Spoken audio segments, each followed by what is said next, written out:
सभी को नमस्कार। तो आज हम लोग कल भूगोल स्टार्ट किए थे। भूगोल का एक छोटा सा परिचय देखे थे हम लोग। तो आज उसके आगे देखते हैं कि जो भारत का जो नक्शा है इसमें तो उसको प्राकृतिक विभाजन इसका कि किस किस भाग में क्या क्या बांटा गया उसको आज देखते हैं। तो सबसे पहले देखते हैं आपका ये उत्तर का हिमालयन क्षेत्र। पहले इसको किस किस भाग में बांटा गया देख लीजिए। ये जो साइन दिख रहा है यहाँ से लेकर यहाँ तक उसको बोलते हैं उत्तर का हिमालय क्षेत्र, और ये जो दिख रहा है उसको बोलते हैं उत्तर का विशाल मैदान। ये जो क्षेत्र है उसको थार का मरुस्थल बोलते हैं, मरुस्थलीय क्षेत्र। इसको बोलते हैं पश्चिमी घाट और इसको बोलते हैं पूर्वी घाट, और जो बीच का त्रिभुजाकार आकार बच गया उसको बोलते हैं प्रायद्वीप पठार। तो एक एक करके हम इनके बारे में जानते हैं। तो सबसे पहले देखते हैं हिमालय के बारे में। तो हिमालय का निर्माण जो हुआ है वो वलित पर्वत श्रृंखला। सबसे पहले याद रखना है ये वलित पर्वत श्रृंखला कहलाता है, फोल्डेड माउंटेन। तो ये हो गया।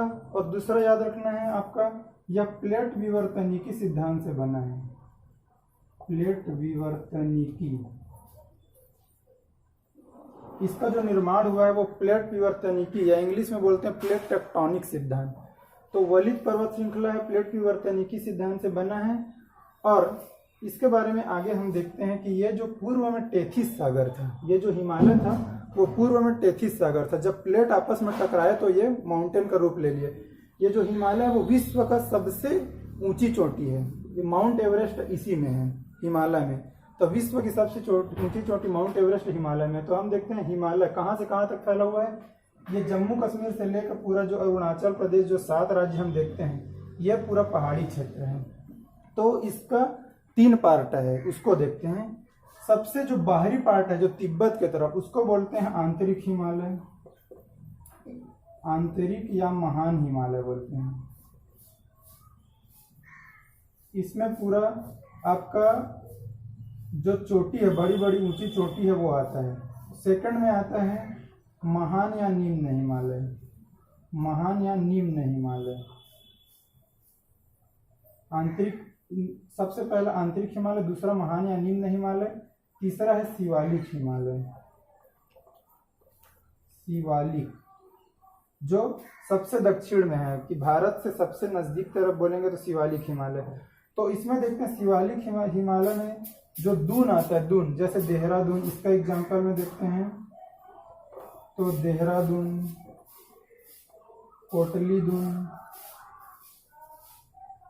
आदि क्षेत्र आते हैं। इसमें आता है आपका कश्मीर की घाटी, आपका कुल्लू घाटी, कश्मीर की घाटी, कुल्लू घाटी इसमें आता है। आंतरिक हिमालय में आपका आता है जो प्रमुख दर्रा हो गया और आपका ऊंची ऊंची चोटी। तो हम देखते हैं कि हिमालय में जो दर्रे हैं और उसकी ऊंची चोटी कौन कौन सी है उसके बारे में देखते हैं।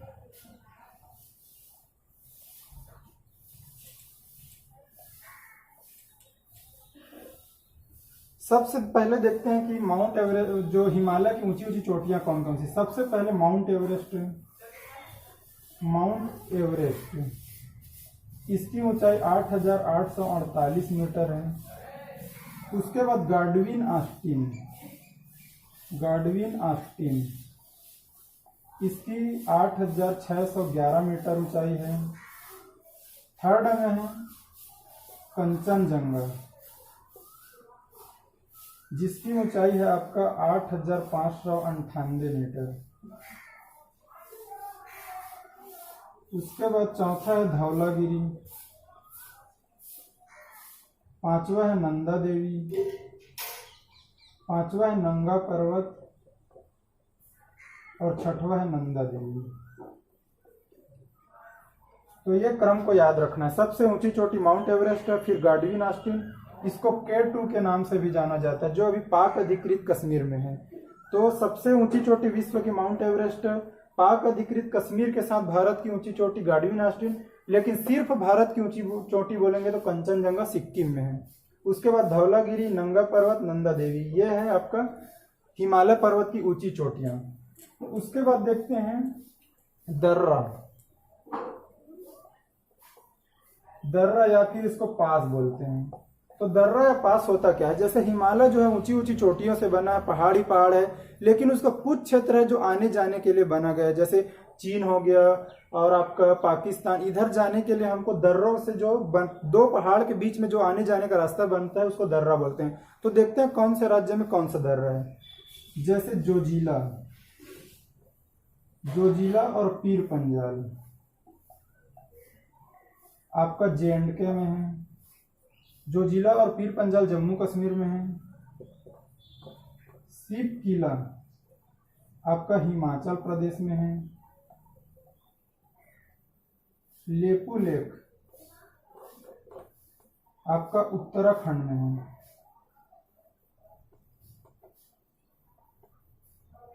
लेपू लेक उत्तराखंड में है।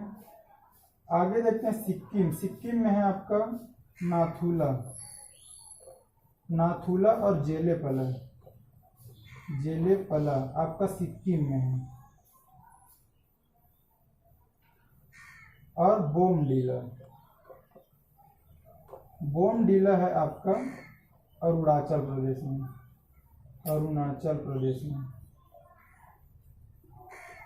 तो ये याद रखना है आपका, जोजिला पीर पंजाल जम्मू कश्मीर, सीप किला हिमाचल प्रदेश, लेपू लेक उत्तराखंड, नाथुला और जेलेपला सिक्किम और बोमडीला अरुणाचल प्रदेश। ये आपका दो पहाड़ के बीच में आने जाने के लिए रास्ता रहता है, उसको हम लोग बोलते हैं दर्रा। तो ये हो गया हिमालय के बारे में। दूसरा देखते हैं हम लोग उत्तर भारत का विशाल मैदान। ये जो क्षेत्र है, ये वाला क्षेत्र जो ये है उत्तर भारत का विशाल मैदान, उत्तर भारत का विशाल मैदान। इसके बारे में देखते हैं कि ये 3 भाग में बांट सकते हैं इसको, पहला भाग, दूसरा भाग और तीसरा भाग। इसको बोलते हैं पंजाब का मैदान, पंजाब का मैदान, बीच में है गंगा का मैदान और तीसरा है आपका ब्रह्मपुत्र का मैदान। तो यहाँ पे 3 नदियाँ बहती है। एक तो ये सिंधु नदी यहाँ से निकल के आपका इधर होकर ऐसे बहती है, उसके बाद ब्रह्मपुत्र नदी ये यहाँ से निकल के ऐसे बहती है और गंगा नदी, तीनों यही मानसरोवर झील से निकलकर ये पूरा ऐसे बहती है। तो ये 3 है, सिंधु नदी, गंगा नदी, ब्रह्मपुत्र नदी। तो पंजाब का मैदान, गंगा का मैदान और इधर ब्रह्मपुत्र का मैदान। तो जितने भी जो खाद्यान्न फसल है सबसे ज़्यादा जो यही उत्पादन होती है, चाहे आपका पश्चिम बंगाल में सबसे ज़्यादा चावल का उत्पादन बोले या यूपी में आपका गेहूं का सबसे ज़्यादा उत्पादन बोले, गन्ना का सबसे ज़्यादा उत्पादन बोले, तो इन्हीं राज्यों में है। और इन्हीं राज्यों में खाद्यान्न उत्पन्न होने के कारण जो देश की सर्वाधिक जनसंख्या है वो इसी मैदान में बहती है। जैसे सबसे ज़्यादा जनसंख्या यूपी की है, पश्चिम बंगाल, बिहार, यहाँ दिल्ली, हरियाणा, पंजाब, ये सर्वाधिक जनसंख्या वाले राज्य हैं। तो ये हो गया आपका पंजाब का मैदान, गंगा का मैदान, ब्रह्मपुत्र का मैदान। उसके बाद जो देखते हैं कि मिट्टी के जो प्रकार के हिसाब से इसको 4 प्रकार में बांटा गया है। तो सबसे पहले देखते हैं भाबर, फिर खादर, फिर भांगर और तराई। तो ये 4 प्रकार में बांटा है। देखते हैं इसको क्या बोलते हैं। ये जो भाबर बोलते हैं, नदियों के निक्षेपण से बनते हैं मिट्टी, उसको बोलते हैं भाबर, नदियों के निक्षेपण से। खादर बोलते हैं जो नए जलोढ़ मिट्टी से निर्माण होता है, नए जलोढ़ मिट्टी से। और भांगर जो होता है पुराने जलोढ़ मिट्टी से, इस मिट्टी का निर्माण होता है पुराने जलोढ़ से। और तराई जो नम एवं दलदली भूमि होती है, नम एवं दलदली, इसको बोलते हैं तराई।